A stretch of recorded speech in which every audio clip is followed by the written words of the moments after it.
Assalamualaikum warahmatullahi wabarakatuh, sahabat semuanya. Berjumpa kembali dengan Dokter Sapi.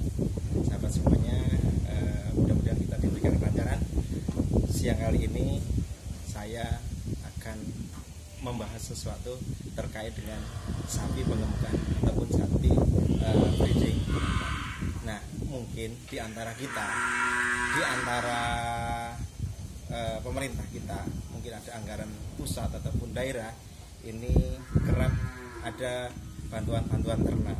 Nah, ini yang akan saya fokuskan hari ini, sahabat.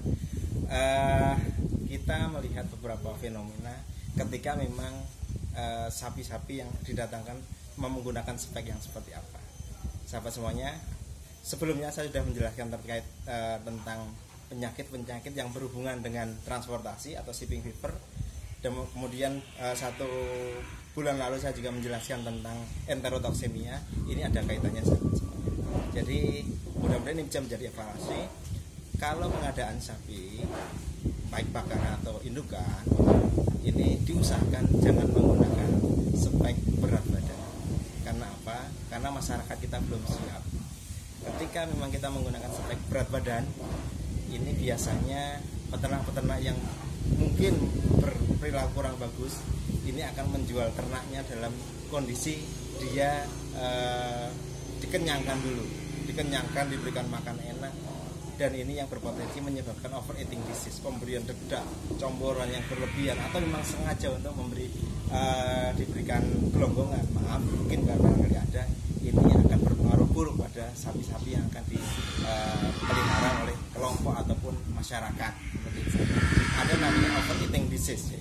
Nah, overeating disease seperti yang sudah saya sampaikan, ketika memang diberikan karbohidrat yang banyak, over, kemudian akan membuat lingkungan mikro di rumen, kemudian di ususnya menjadi berubah, sehingga bakteri-bakteri yang patogen seperti Clostridium perfringens tipe C, kemudian tipe D, ini dia akan menjadi patogen, memperbanyak diri.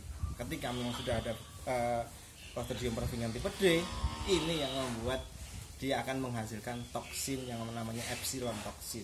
Nah, ini yang akan menghancurkan, menjadi penyebab malapetaka yang pertama, sehingga epsilon toksin ini akan menyebabkan pembusukan organ-organ secara cepat atau rapid putrefaction.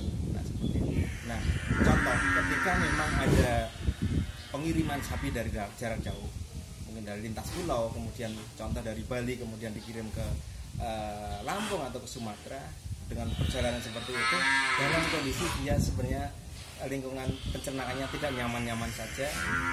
Nah, bisa jadi ketika distribusi di kelompok, 1 hari, 2 hari, 3 hari, akan beberapa sapi mengalami kelelahan, mengalami perubahan di pencernakannya, kemudian berujung pada kematian. Atau efek yang kedua adalah ketika memang saluran pencernaannya mengalami terdepres oleh kondisi enterotoksimia tadi, ini akan berakibat sekundernya adalah penyakit pernafasan kompleks atau yang kita sebut dengan shipping fever.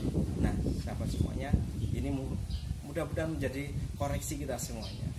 Nah, satu gambaran contoh, ketika saya ngirim sapi Bali dari betina dari Bali kemudian ke Bengkulu dengan spek berat, dengan spek tinggi badan atau lingkar dada, tidak ada manipulasi pakan yang berlebihan, sampai ke Bengkulu sehat-sehat saja semuanya. Tetapi ketika memang mengirimkan sapi dengan spek berat badan, harus berat badan sekian kilo sampai ke lokasi dan segala macamnya, nah yang dikhawatirkan tadi ada manipulasi pemberian pakan yang berlebihan, overeating disease, pemberian karbohidrat dalam jumlah tinggi yang memiliki energi tinggi, kemudian pati yang tinggi, kemudian mungkin protein juga tinggi, yang ini tadi saya sampaikan bisa menyebabkan lingkungan dari mikro di dalam rumen ataupun di dalam ususnya menjadi berubah. Ini yang menyebabkan enterotoksemia atau yang dikenal dengan overeating disease. Nah, sahabat, akan kita lihat seperti apa kondisi gambaran sapi-sapinya.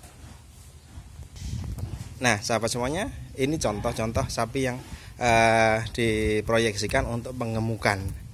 Nah, pengemukan dengan standar berat badan dari sana, ini yang kita khawatirkan ketika memang diberikan menggunakan spek berat, kemudian dari sana dimanipulasi dengan cara pemberian pakan yang berlebihan, comboran yang berlebihan, atau mungkin diberikan contoh bahan-bahan comboran seperti bekatul, kemudian polar yang berlebihan. Ini yang berisiko menjadi overeating disease.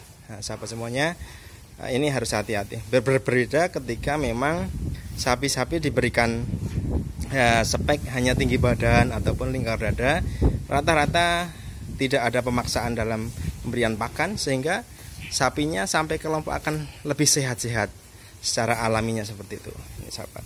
Nah, ini ada memang di recovery-nya pemberian pakan menjadi penting. Biasanya sapi-sapi yang sudah lelah dalam perjalanan diberikan makan-makan yang sehat dulu, makan-makan yang hijau-hijau dulu, supaya dia kembali ke normal dulu, sahabat semuanya. Nah, ini sapi sudah mulai recovery, walaupun sebagian sudah ada yang seleksi secara alam dia kalah karena tadi adanya salah satu faktor yang disebut overeating disease itu, sahabat. Nah, kembali lagi, overeating disease ini sangat berbahaya karena biasanya disertai dengan gangguan pencernaan yang bersifat keseluruhan, bisa menyebabkan kerusakan di seluruh organ. Nah, sahabat semuanya, ini kebetulan sapi-sapi yang memang didatangkan langsung dari sumber asalnya dengan perjalanan yang cukup lama. Ini harus menjadi perhatian kita supaya dalam perjalanannya benar-benar memperhatikan aspek animal welfare-nya, sahabat. Dan ini ada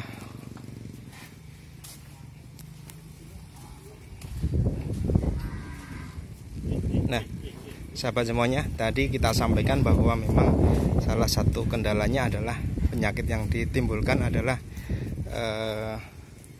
shipping fever. Nah, kita lihat beberapa gejala yang mungkin muncul, ada lakrimasi, kemudian adanya lendir hidung, sapi cenderung nafsu makannya lebih sedikit seperti ini. Nah, ini sahabat, di lendir hidungnya kelihatan dia tidak begitu mau makan, ada efek batuk seperti itu. Ini ada gangguan yang serius di dalam pernafasannya ataupun di dalam pencernakannya, sahabat.